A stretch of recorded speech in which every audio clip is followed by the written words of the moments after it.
We're in the first full week of the off season, and what a season it was. Today, Amir is joining the show, and we want to recap some of our favorite moments, some of our biggest takeaways, positive and negative, about this previous season. As always, leave your thoughts in the comments section below, or maybe some changes that you would want to see the NFL make going into next year.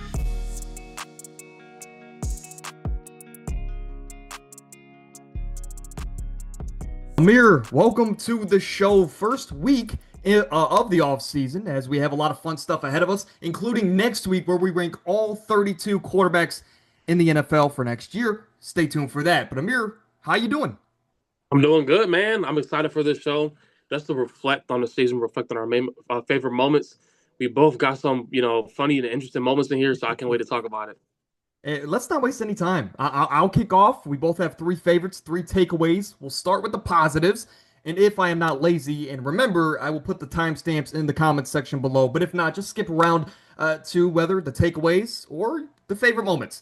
For me, my favorite moment of this season was just a big snapshot in general. It was the parody. To see the Patriots, to see the Seahawks, two teams that were long shots just to make the playoffs, both made it, and then they were even longer shots to make the Super Bowl. They both made it, right? This was a matchup in the biggest dance that nobody would have predicted.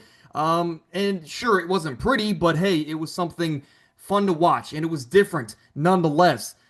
Outside of that, we had like what, five or six new teams make the playoffs. We had a lot of teams like the Jags, the Patriots, teams with first-year head coaches completely changed the direction of their franchise, going from almost 3 to 4 wins to 14 wins. We had a couple teams do that this year, and also teams like the Eagles, teams like the Chiefs fell from grace compared to a season or two ago. So ultimately, I love the parity. I would have loved the Browns to get in this mix a little bit more and to win some games. But Amir, your thoughts on maybe the parity around the league and how exciting that made this season? This season was so interesting, man, and me and you both, we kind of just looked at our season record, and we talked about how we got screwed over by Kansas City by betting on them every single week. We got screwed over by Buffalo. Well, I got screwed over by Buffalo. I got screwed over by Cincinnati. I got screwed over by Baltimore. Yeah. I got screwed over by a lot of teams this season. Instead of buying into the fact early on that this is just an outlier year, this is a year where it was a lot of fun. It was different. Me and you both, we want to see our guys win. I want to see Josh Allen win. You want to see Burrow win. You also want to see Drake May win. And this is a year where it got to a point where I just sat and I was just like, honestly, I want to see a team that no one expected to win it. I wanted to see, Jacksonville go on a crazy run, Yeah. or see, Seattle win it all, or see, San Fran with the banged up roster somehow pull it off for the first time. And this year was extremely fun. It was a lot of memes, and I enjoyed it. Yeah, I mean, when you have top guys and top quarterbacks around the league like Mahomes, Lamar Jackson, Joe Burrow, these are guys that, well, outside of Mahomes, guys like Lamar, Burrow, Josh Allen, this could have been the year that they capitalized on this bit of a wide open league and got their first Super Bowl, but they didn't. And the dominant defenses of New England and Seattle brought them to the biggest dance. And for the most part, it was an ugly affair, an ugly Super Bowl, at least for offensive fans out there. But Seattle came away looking dominant, and they have a roster to do it yet again next season. We'll have to see, man. The parity is going to continue to change, and we'll talk about it later. But we're almost guaranteed 5 to 6 new playoff teams every single season. So a team like New England, as crazy as it may sound, I wouldn't be shocked if they miss the playoffs next year with how unpredictable the league gets on a year-to-year basis. Amir, your favorite moment of the year was highlighting on Cleveland Browns, a guy that, of course, we all know, a guy that's on his way to Canton with a gold jacket on his name and being one of the greatest of all time, but also a rookie that a lot of Cleveland fans weren't excited about. But I tried to tell you guys he was going to be special. So for my favorite moment, it's easily this. And I wanted to incorporate a way where we can highlight the structure of our defense, and also to Miles Garrett winning Defensive Player of the Year, Yeah. and also Schlesinger winning Defensive Rookie of the Year. And even through the ups and downs, even through how bad our team was, how bad offensively we were, how bad stuff fell apart, the slander in the media, it was still, enjoyable to watch the last few games at the end of the year, to watch Miles Garrett break the sack record, to watch Schlesinger kind of solidify that Defensive Rookie of the Year. And it kind of left, a bit of hope in our eyes, to where now, I was a bit questionable about the Todd Monken hiring, and I was scared because I'm like, if we hire him, That means Schwartz is definitely going to leave, which he already left, and that's concerning. But I'm honestly somewhat hopeful about next year. We got a brand new face in office. We just, got off of two guys winning two really big records, or not records, but awards. You got Denzel Ward that's come off a Pro Bowl year. We have a Pro Bowl level tight end. And so I'm hopeful for next year. I think Schwarzenegger is going to be even better. He could legitimately be in the defensive player of the year race next year. Like, I seriously think he's that good. I think his ceiling is that high. He played on a high ankle sprain for like the second half of the season, and he was still putting up elite linebacker numbers as a rookie. And so I was happy to still see the two biggest bright spots of this team at the end of the season. Yeah, absolutely. Despite losing a Jim Schwartz, who's been an incredible play caller, the players loved him. When we look into next year, again, we have a new coaching staff coming in, which could be fun. Gives us a much needed boost to this roster. But as far as a player perspective, Amir, let's not forget Martin Emerson is coming back. JOK potentially could be coming back from that big time neck injury. If those guys return, the defense is still going to be dominant. It's just a matter if you can figure out the offense. Good thing for the Browns, you have 2 first-round picks to address that offensive line and offense in general. But I agree, man. Carson Schwarzenegger, only 1 year playing linebacker in college, to translate to the pros and do it as as swiftly as he did was fun to watch. But talking about the Browns, and this is going to be the last time, so don't click off. But for me, the second favorite moment for me was the debut of Shedeur Sanders. Now, going into the draft process, I was kind of begging the Cleveland Browns to not draft this guy in the first round, not because I didn't believe in the talent. I just wanted other players. I wanted to round out this roster before we added another quarterback to potentially ruin their career. But to get this guy in the 5th round when everybody had multiple chances passed on him here, there, he's getting prank called from kids of opposing GMs around the league. He was a laughingstock, just like the Browns franchise has been in that draft process. But then we draft him, and we have 3, 4 quarterbacks on the roster at the time of week 1.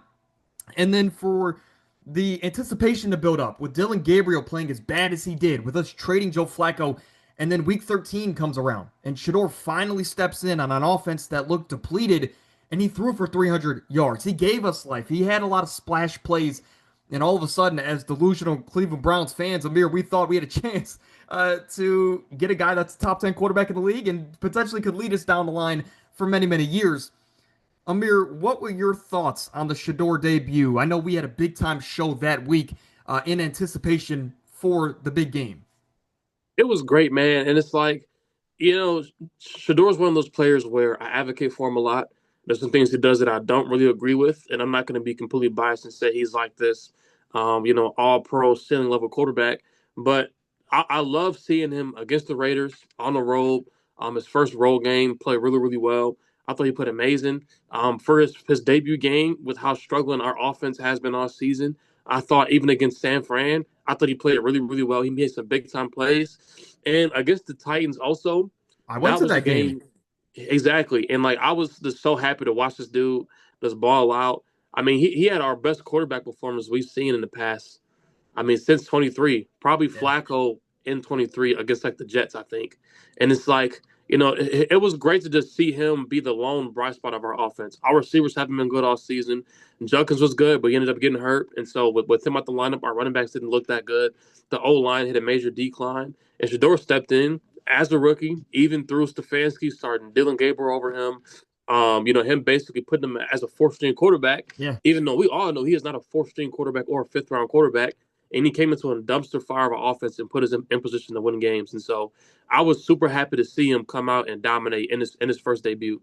Yeah, I feel bad for Falcons fans because you'll realize quickly that if Bijan and Drake London and these guys aren't making multiple men miss on every single play, the offense gets stale. It gets predictable, and it is a lot of checkdowns. So when, like you mentioned, Shedeur came in reluctantly of Kevin Stefanski, for him to just give us some splash plays, for us to actually throw the ball down the field, and it was fun to see. But also for Shedeur Sanders, this is the guy that's way too big media-wise to be in Cleveland. So for him to bring that attention to Cleveland it is just always fun to see because if we're not in the news for Shedeur Sanders, we're in the news to pretty much be the laughing stock of the league. So Shedeur, let's get it together. Let's win this job next year, and let's continue to build on the rookie season. Now, Amir, you're sticking with the quarterback narrative, but you're going with a quarterback that has proven a lot more after being doubted early in his career. Yeah, so I want to talk about Sam Darnold, and I don't want to jump on the train and say this guy's a borderline top five quarterback. I don't want to overestimate him or hold him to an unrealistic standard, but I enjoy just watching this dude the past 2 years to save his career. And I remember John Gruden, one of his biggest emphasis in draft, points when it comes to drafting Sam Darnold was that this guy has a short term memory. He could play bad in a few quarters and then come up big in the fourth quarter. And that's kind of been like the story of his career. He might go in a game where he throws 3 picks, but he also might give you 2, 3 touchdowns and show a lot of bright spots. And last year, seeing him play good in Minnesota and then go to Seattle and then not only play good, but he single-handedly saved Seattle's season, in my opinion. I thought the catalyst for their season, where really kept their season going and elevated them into being like the clear favorite to win it all, was when they beat the Rams that second game during the regular season. Yeah. I think if they lose that game, I think if the Rams get that 1 seed, and I think they get absolutely smoked and they don't come back because of Sam Darnold, I don't see them win the Super Bowl. I think that impacted their season, gave them momentum, and also just completely just like diminished the Rams' momentum as a team. I mean, the Rams went to the playoffs. They did not look good in the first 2 rounds against the Panthers and then against the Bears. And they went to Seattle, and Seattle controlled that game. I mean, I've never seen an offense with Sean McVay, Stafford, Puka, an offense this loaded. I think they were like 1-8 on third downs. They got stopped in the red zone. I mean, they forced turnovers, and it's like Sam Darnold was the catapult for that. And the fact that this dude led the league in turnovers for QBs throughout the regular season, he gets to the playoffs, 0 turnovers. He plays basically flawless. And I just want to say shout out Sam Darnold. I'm happy for him. Like, this dude literally is the definition of just keep on grinding. Yes. And I literally just do not stop. I respect him a lot. Yeah, incredible story from Sam Darnold. He has the most wins over the last 2 seasons, and in a 2 season span, most wins by any quarterback in NFL history. With 2 different franchises, he had 14 or more wins with each. Of course, Minnesota, they kind of shipped him out after a career resurgence in spot for a rookie that, of course, didn't have a great year. So after having his best year, you ship him out, and then he goes to Seattle, has another big time year. And Amir, in the Super Bowl, did he have the greatest game statistically? No, right? He didn't have the impact that he did in the NFC title game, but we have said it on the show. We knew that NFC title game was the Super Bowl. No matter if it was the Denver Broncos with Bo Nix or the Patriots with Drake May, we knew that NFC title game was the Super Bowl. And if you want to look at that game specifically, Sam Darnold was the best player on the field, and that was against the league MVP in Matthew Stafford. It is kind of bizarre to see him go from having turnover issues to being perfection in the playoffs. But like you mentioned, that second half of the year from Sam Darnold matched the effectiveness of the defense, and that complete unit was able to go on and win the Super Bowl. And hey, he had an argument to be the Super Bowl MVP despite not having the best game. But again, incredible story, and they look like they can run it back yet again next year, but I'm going to temper my expectations. Incredible story, Sam Darnold. But that moment, for me, though it was a great story, I'm going to be selfish here. I'm going to show a little bit of ego here, something I don't always do. But one of my favorite moments in general from this past season were my guys in the draft process that I do on this channel every year that hit this season. Guys that from day one had an impact, and they did it to a very high level. Every year I give about 5 to 7 my guys. I try not to overpopulate that category. And guys like Jaden Higgins, huge part in that Texans offense with all the Nico Collins injuries. He had a great rookie year. Walter Nolan, limited sample size. He was my favorite player in this year, past year's class. But what we saw in like the 4-game sample size was dominance. The run defense from Arizona flipped from a bottom 10 unit to a top 10 unit, and he even had a pick 6. Carson Schwarzenegger was a guy that was a bit, I'm not going to lie, he was a bit lower on the my guys list, but I believed in him, and he had a day one impact on my Cleveland Browns. A guy like Kyle Monangai. Nobody really saw him coming into the league, but he's a bowling ball, and that's my style of running back. He was splitting carries on one of the best offenses in the NFL this season. Now, with my pros, I got to highlight my cons. Matthew Golden, not a great rookie season. He was definitely my favorite wide receiver in this year's class. We had a guy like Benjamin Morrison, their cornerback for the Tampa Bay Bucks. He struggled, but as Amir and I have talked about, cornerback, you got to give those guys at least a year and a half to fully show what they can do at the next level.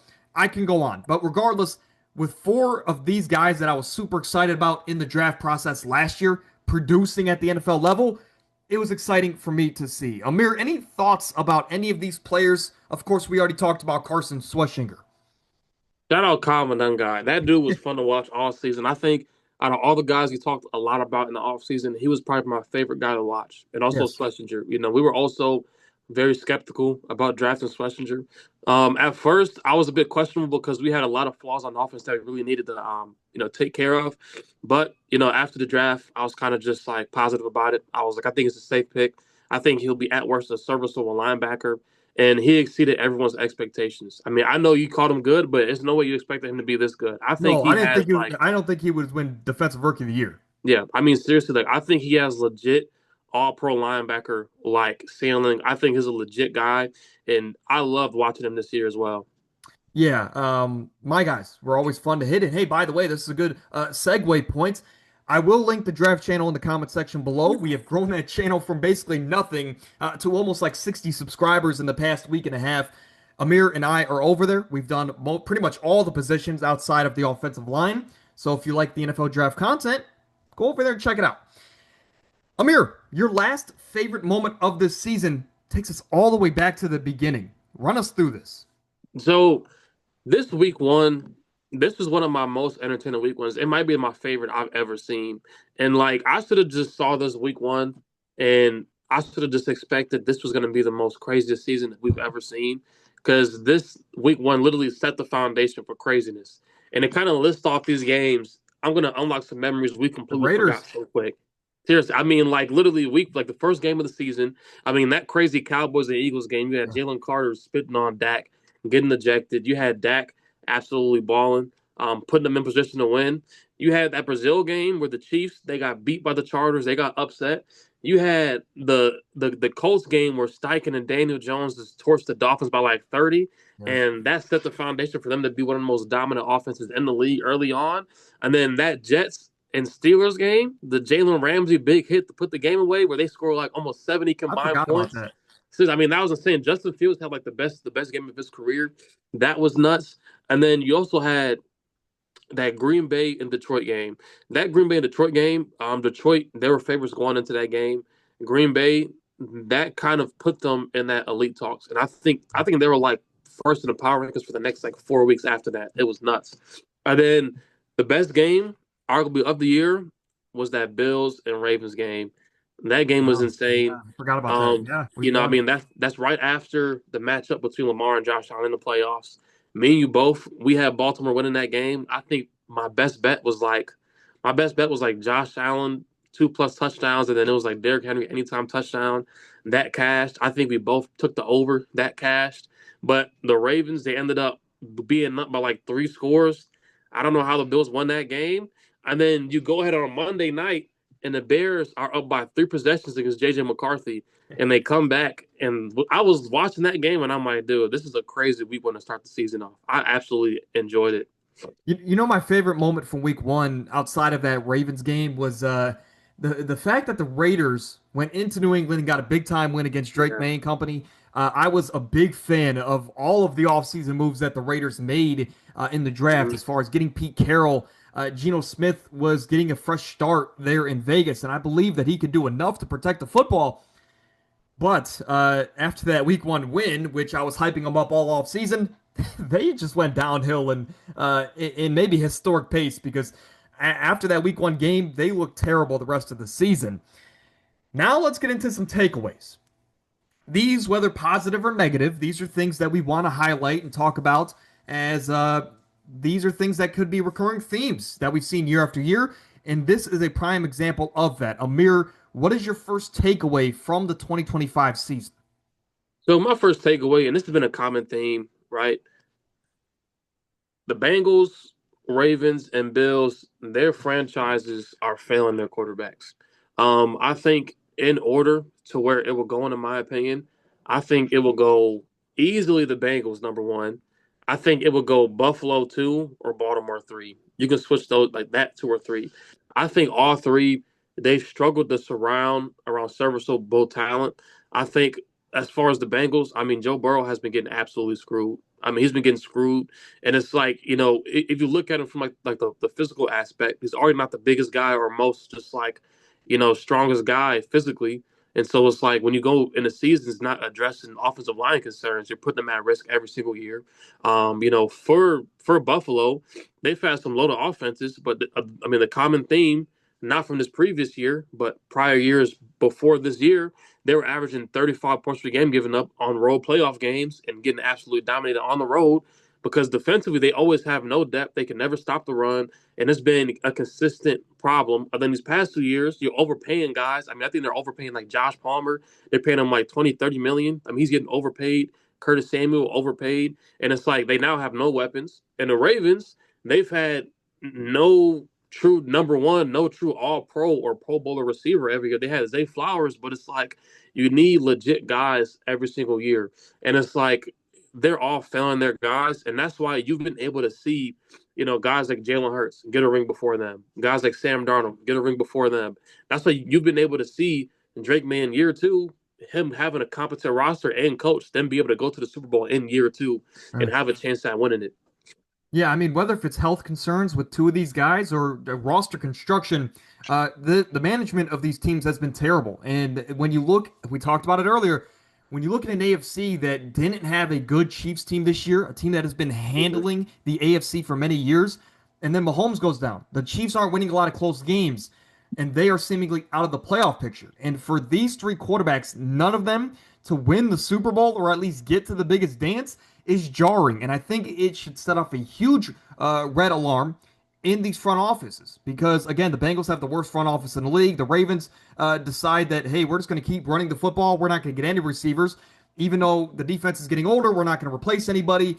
And then for the Bills, Josh Allen, go save us. If that doesn't work, we really don't have a plan B. It is, if you told me, Amir, before the season, and to circle back to this, that Mahomes doesn't make the Super Bowl and the Chiefs are out of the playoff mix, I'm guaranteeing you, and I'm probably betting a serious amount of money that one of these three teams or quarterbacks are in the Super Bowl, and for them to year after year either come up short against the Chiefs or to not capitalize on these wide open conference years, it is it's kind of crazy to think about because as a Browns fan, I mean, we could only dream of having a quarterback like this. Not that we would take advantage of them, but still, these generational quarterbacks are practically going to waste. Amir, any last thoughts before we move on? No last thoughts, man. And it's like, it's kind of just sad because people use rings as a measurement to boost guys up or down. But it's like, man, when it comes to the NFL in particular, it is so much more heavily reliant on front office management than the NBA. In the NBA, one guy could carry a team to the finals every year. I mean, could get a guy at least to the conference finals. In the NFL, that simply just can't happen. Like, it seriously can't happen. And, like, I hope these guys, their front office and management, figure some stuff out. Yeah, what a head coaching change for two of these teams, and the Bengals are the Bengals. So, And I don't know how Zach Taylor has his job. I mean, seriously, I don't know how. I've been calling for his job even the Super Bowl year. I don't think he's ever been a good coach. Man, But hey, I mean, the Bengals have a first round pick. You think they draft like Carnell Tate? They need a man, receiver. they need a whole I new think they could use offensive another line. receiver though. Is what I'm saying. But it's like, honestly, I'm gonna talk about it. This topic kind of leads into my next two picks or like takeaways. I mean, Yeah, like I'm getting at the Bengals. Though they need defense, why not? Let's add some more offense. That'll keep Burrow upright and healthy. My first takeaway: this new oh kickoff man, system sucks. goodness Look, gracious, it's look, stupid. Amir, my favorite two football players of all time. Drew Brees is number one, and number two is Devin Hester. When I was growing up watching the game, I can just remember being so captivated and just glued to the TV anytime Hester was on the field. Because if he had the ball, you hear that phrase all the time. They are house hunters, right? These are guys that can take it to the end zone every single time they touch it because they're that electric. And for the NFL to take a play like the kickoff, not only like in years past, okay, they've moved the kick up. They kept moving it up and up and up, increasing touchbacks every year. But with this new system, there's not even a chance that these teams have to take it out and to make something happen. It is at touchbacks are at an all-time high. Kickoff returns are at an all-time low. And for a player like Devin Hester, he's such a special talent. I mean, he's a Hall of Famer strictly based off being a kick returner. He would never be productive, in the NFL in today's age. Amir, I can't stand this NFL system. I understand why they do it, protecting the players, limiting injuries, but I can't remember a significant amount of injuries happening on the kickoff anyway. So why not keep the old kickoff system in place and open up the game, allow for things to happen to make viral moments if you care about that, but to also just make the game more entertaining. Amir, for example, first play of that NFC title game, or it was the game against the Niners. The Rashid Quake, what are they calling it? The Shaheed Quake, whatever they are. That was one of the Yeah. funnest plays of the entire season because it was one of the few plays that we didn't expect, but it broke the game open and really set the tone for the Seahawks the rest of the way. That is just one example of why I am desperately wanting the old kickoff system to come back, though it never will. Amir, your thoughts? I think it's absolutely stupid. It's one of those things where like why change it? I mean seriously I, why? can you think of any like major kickoff injuries that have happened? Like the Damar Hamlin injury wasn't on a kickoff. It was like I don't I there's no injuries of that magnitude that have happened on a kickoff. Yeah, and it's like I mean they're trying so hard to emphasize player safety and all that stuff, but it's like I mean it's like literally the game. First of all, it's the most physical game on the planet. That's one.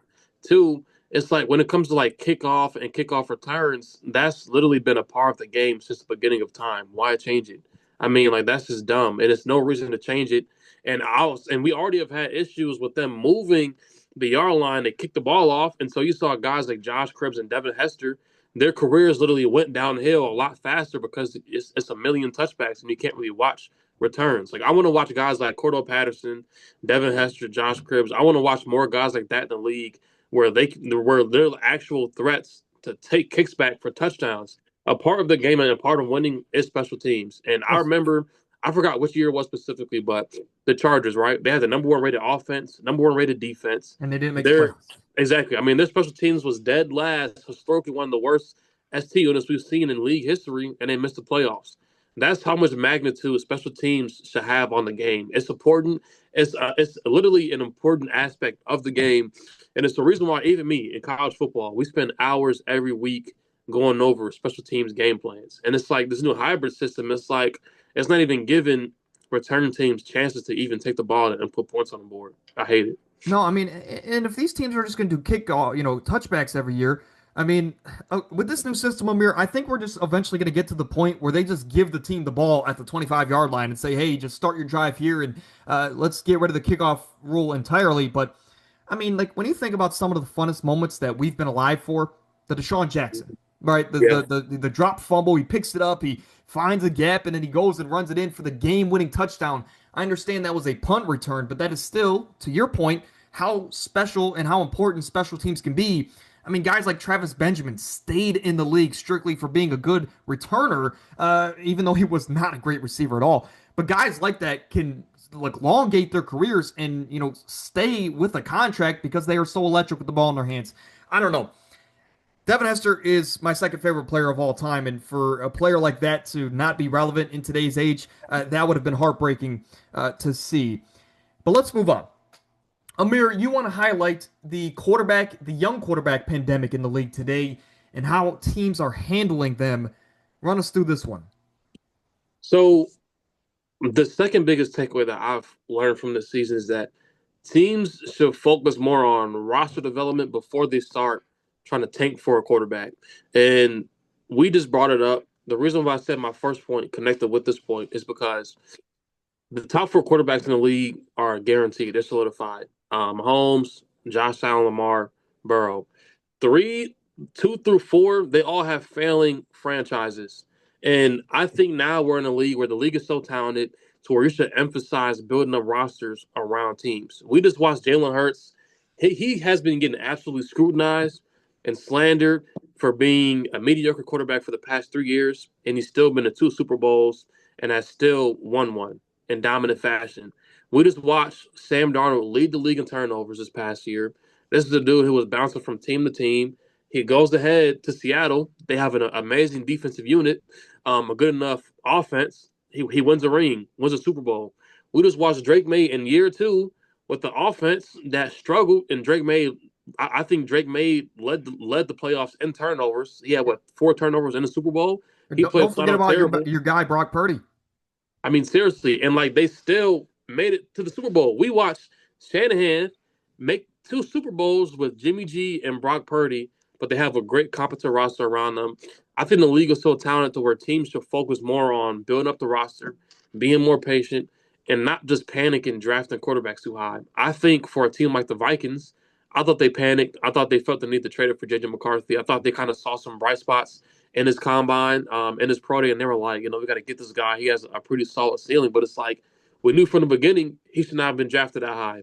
Anthony Richardson, he was a major, major project. He started his first year. He shouldn't have even touched the field his first year. He should have spent another year in college. This is a dude who's been a project since he was in high school. I mean, he literally got signed and was a 4-star or whatever just based off of this intangibles alone. And so and so teams to focus more on roster construction rather than just boosting up, or just trading up for these quarterbacks that might not be ready. Yeah, I have Michael Penix on the screen, a guy that I didn't look at to be some generational guy, a guy that can change a franchise. But this organization for Atlanta, for example, they rushed him onto the field. Now they weren't great 2 years ago, but they, late in the season, I get you're trying to see what you have in your rookie, but you threw Penix out there, and sure he looked okay to end the season. But now going into year two, the whole entire organization's on his shoulders, and he struggled. And now the Falcons don't know the future of Michael Penix. Is he actually going to be able to be the guy? That is just one example. And this is a case where you're talking about a guy that was a 5, 6 year college football player coming in as one of the most veteran quarterbacks out of college. And even he seems like he was rushed onto the field there for that Atlanta team. But there's so many cases like that, like you covered.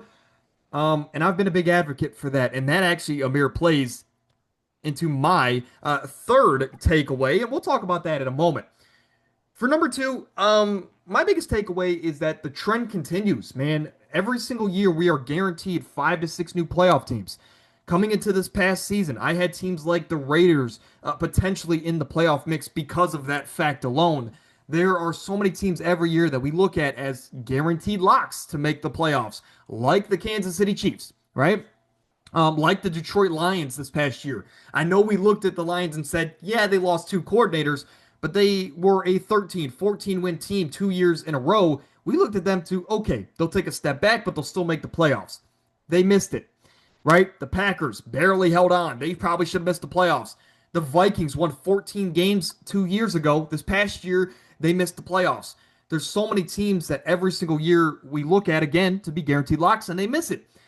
So my biggest takeaway is that the league is in, this is a trend that I'm all for. This is a trend that I hope continues every single season. I hope next year we have a team like the Titans make the playoffs, taking advantage of an easier schedule. But for teams like the Patriots, the Jags to completely change their franchise in 1 year is always fun to see. Even though my team, the Browns, are not in that party.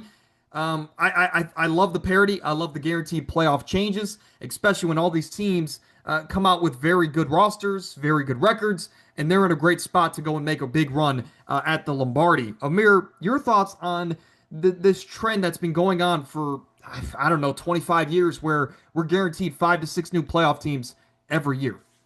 This is why I love the NFL. It's the highest talent pool there is in football, obviously, and a lot of people they enjoy the excitement, the cinematics of college football better. But I love the NFL. You have the best of the best.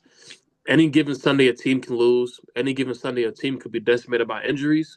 And then, for example, you have a team like Jacksonville with Liam Cohen, where they rally off 7 straight wins to end the season and make the playoffs. I mean, they were flat out terrible last year on both sides of the ball. They come back this year. They make the playoffs. They're what a top 4 seed. You had the Colts this past year where they should have made it, but they had a bunch of injuries. Right? They could have made a potential playoff push. Seattle freaking the Patriots. I Yeah. mean, these are teams that missed the playoffs. San Fran, and this is why I love the NFL. It kind of sucks because you kind of saw, Joe Burrow and Lamar being on the other end of that, missing the playoffs this year, and teams replacing them. But this is what makes the NFL exciting. I love it. It kind of makes it just up in the air of who's going to win it all every year. So I enjoy it. Yeah, absolutely. Again, next year, Amir, give me one wild take. Give me one like long shot. Next year, what's a younger team that missed the playoffs that you can see, whether by their changes or hey, you just believe in one or two teams that can make that random playoff push next year, whether if they're a top dog or they sneak into the wild card. Hmm. This might be a hot take, the Tennessee Titans. Tennessee Titans. I just talked about them. I think because they're gonna have an easier schedule, being at Yeah. the bottom of their division, they're gonna be playing a lot of the lower seeds, and they have the number three pick or number four pick in the draft, so they can bring in an Arvell Reese, a Ruben Bain. They brought in Robert Sala. Cam Ward showed a lot of flashes. That's a team I believe in. Amir, any additional thoughts on the Yeah, Titans? I mean, me too. I mean, you're bringing Brian Dayball, and we've seen him develop. Josh Allen. We saw the way Jackson Dart looked with him in New York this year. I mean, Jackson Dart looked great as a day one starter. He was a complete project. He shocked the world. He looked amazing. And so now he's going with Cam Ward, and I think they're going to draft really well. They have two head coaches on one team, which we always mention. That's a huge positive. And so I'm excited to watch them play. I think they can sneak into that wild card. Yeah, I think another obvious pick is probably like the Commanders because they made the NFC title game 2 years ago. But also the Giants. I think they got the defense. If John Harbaugh can figure out that offense, I think they can make a surprising run at things. Now, at number three is I wanted no information from you before the show. I honestly don't know where you're going with this, and I'm excited for this, Amir, because your third takeaway is that NIL is changing the NFL. Please run me through this one. So this ties in with my second point, how teams should focus more on roster construction. And so first, you know me, I'm not the biggest fan of NIL. I hate it. I think players should get paid for their worth, but they have to find a balance to kind of just stop letting divas just bounce between teams and advocate for 8, 9 years. I think that's too much. And also too, stop guys from sitting out and just playing like divas, and they got to just hold guys more accountable and be a bit more strict. And I think that's the biggest negative, right? I think with guys staying in college for extra years, it's harming franchises because franchises naturally they want to take. I mean, like if they see no light at the end of the tunnel, if their team is trash, like the Titans this past year, they want to tank and try to get the best guys possible. I mean, they want to lose games on purpose. They want to be like, oh, Arch Manning is potentially going to come out this year. I'm going to lose every single game imaginable to draft them, and it's like NIL makes it up in the air because me as a franchise, if I'm the Raiders, I'm kind of scared. I might think Mendoza might stay for another year. And it's Yeah. like now my number one pick, instead of getting my franchise QB, I'm now drafting somebody that's outside of my franchise quarterback, and that harms it. But on a positive side, and I think this isn't highlighted or talked about enough, I've always been a big advocate for quarterbacks staying extra years in college. There's always been this big thing from analysts and guys in the media saying, oh, a quarterback, if they're good enough, declare for the draft after 3 years. I 1000% disagree with that. Tom Brady and other guys in the NFL, they like to shed light on the big development issues for quarterbacks nowadays. Guys get thrown into the fire early on. They're in these positions where they look flat out terrible and their confidence is completely ruined early on. Like, Yeah. imagine how much better Baker Mayfield would have even been if he would have sat for even longer. I mean, he would probably still be in Cleveland right now. Imagine if a guy like Anthony Richardson would have sat for his first 2 years. He'll be even better. Imagine if JJ would have sat this year. He'll be even better. But I think what NIL is doing, and I spent some time thinking about the Broncos, the Commanders, um, you know, and and also the Titans, right? All three of those franchise quarterbacks, Bo Nix, Jaden Daniels, and Cam Ward, they spent 5+ years in college. And I don't want guys always spending 5+ years in college, but this kind of changes the structure of how teams draft. I love what Sean Payton did, right? He went ahead, they had a dumpster fire season with Russ at quarterback. So they went ahead, they focused on boosting up their roster. And so now it's like, you can go ahead and draft a 5th year, 6th year Bo Nix, who's already been in a bunch of different systems, who's already super mature, who already knows what he's doing. And so now he can be a competent day one starter. I mean, we had Bo Nix, Jaden Daniels, and Cam Ward all look like competent day one starters. Yeah. And the reason why is if they would have spent 3 years in college, they all would have been terrible day one. But they all spent 5 years and they were able to somewhat just take advantage of NIL and getting those extra years. And they were actually able to be day one starters. And I think that's going to change the landscape of the league. If I'm teams from now on, I'm focusing more on roster quality and coach quality. And that way you can draft a guy later, first round, second round, that's been in the league or been in college for 5, 6 years. And he can come in and play right away and be somewhat productive, just off maturity alone. Yeah, growing up as a Browns fan, we of course have ran through the most quarterbacks maybe of any team ever. Um, and that taught me early on to always round out the roster, then find the quarterback. Now, of course, it's a give and take system where you got to find that perfect window. And of course, if there's a generational quarterback out there, you want to just grab them, right? You don't want to overthink that. But if you can build up that roster like the teams that you've mentioned, you're in such a better position than the teams that don't. And to circle back to your point about the experience, when we look at the quarterbacks of our younger generation, like Peyton Manning, struggled for years, though he was a day one starter.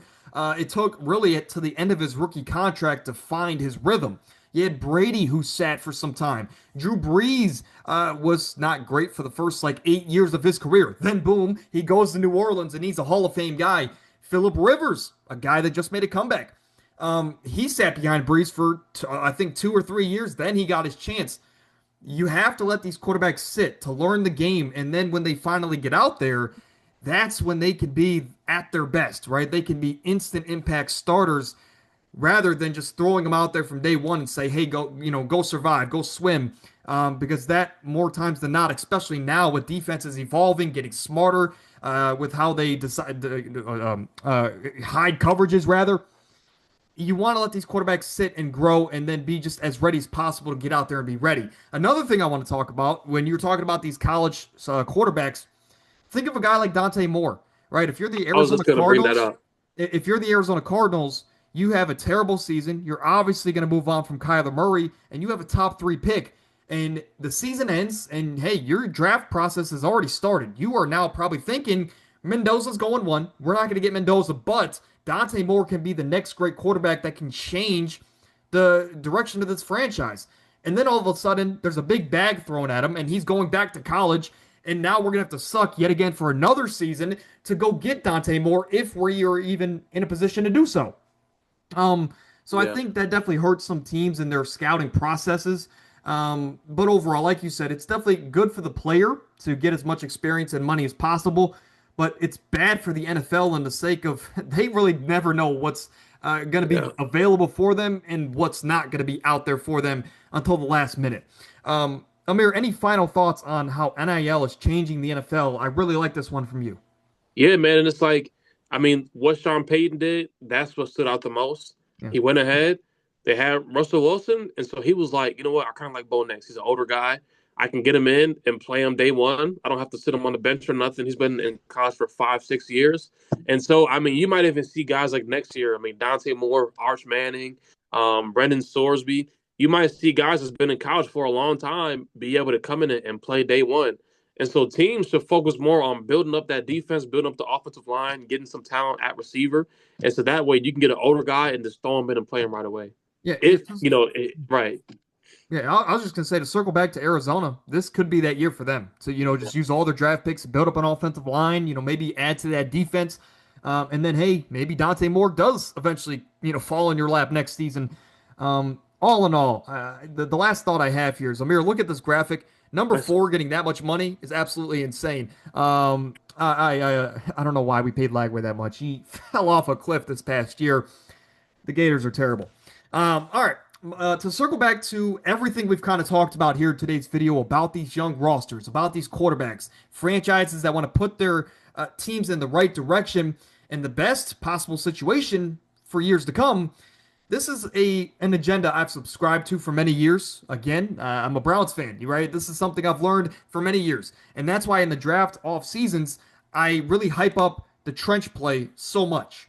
I think now more than ever, trench play matters, right? Yeah. Whether if it's on the offensive line, the defensive line, the linebacker group. We saw with the New England Patriots, they held every running back pretty much under their projected rush line all season until Ken Walker hit him in the face. The Seattle Seahawks won the defense or won the Super Bowl because of how dominant their defense was. There's so many teams. When you look at the Eagles, we looked at them as one of the scariest defenses we've ever seen. They completely shut down arguably the most talented quarterback of all time in the biggest game, right? With 2 weeks to prep. Not to mention Andy Reid, one of the best offensive minds as well. The last two Super Bowls, we've seen dominant defensive fronts and offensive lines, and that's the reason why they can cover up some of their deficiencies on the rest of their roster. Even when you go back to like one of those Chiefs Super Bowls where their defense wasn't great, come playoff time, they were one of the better units. I just think now more than ever, teams need to just start loading up on these offensive and defensive lines because, and this is an example, like the Chargers, they had Joe Alt and of course the other right tackle that is slipping my mind at the moment. Both of those guys went down with season-ending injuries, and then you put your franchise quarterback in a situation with no depth on that offensive line, and the offense plummeted once Joe Alt and the other tackle, Rashawn Slater, went down for the season. These teams need to stack up on both sides of the field, and that's an agenda I've been subscribing to for many years, which is why I try and push these Walter Nolan agendas. Guys like that need to be pushed into the first round rather than being gems down the board. Amir, your thoughts on trench play and how important it can be across the NFL now? I absolutely love this take. I was always taught if you can run the football, stop the run, and win the turnover battle, you are a great football team. And we just saw we literally saw Mahomes, right, in 2020 against the Bucks. Their O-line was flat out horrible. Their offense was non-existent. And that's while having arguably the greatest tight end in history, while having a top three receiver in the league in Tyreek Hill, and having the most explosive offense in the league. And their offense was non-existent because their O-line got dominated so bad. We Yes. just watched Drake May get absolutely dominated on the offensive line against Seattle. And this literally falls into our past 2 points, man.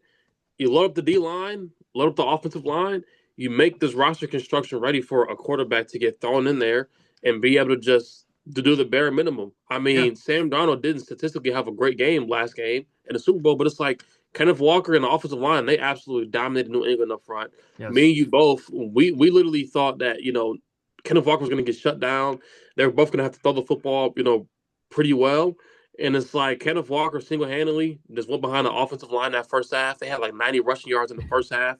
They straight up moved New England's O line off their or D line off their feet. And it's like Sam Darnold barely even got sacked. And so I absolutely love this take. Yeah, again, especially with now these teams so desperate to find their quarterback, right? And they want to throw these guys in there a lot earlier than they need to be out there. Building your roster so you're able to do that with some of these younger quarterbacks makes their job a lot easier. You're not putting so much pressure on a JJ McCarthy to go make something happen if you can just make that Vikings roster, for example, as good as possible so JJ can go through those rookie growing pains but still be in a lot of big time moments and he can grow from those more so than just being blown out or dominated on a week to week basis. But that's it, man.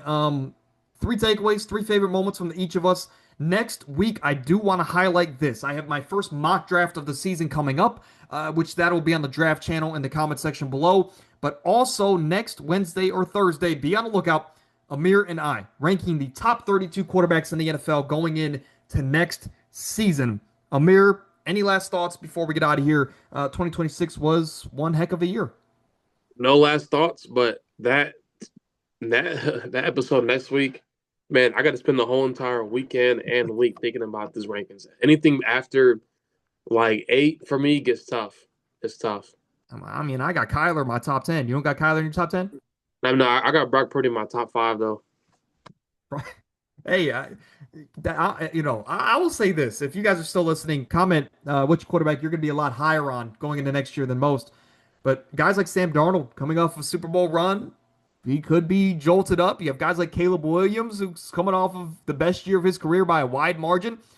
I'm excited to see where those guys rank. Again, like you mentioned, anything after that 5, 6, 7 range, it is wide open. Yeah.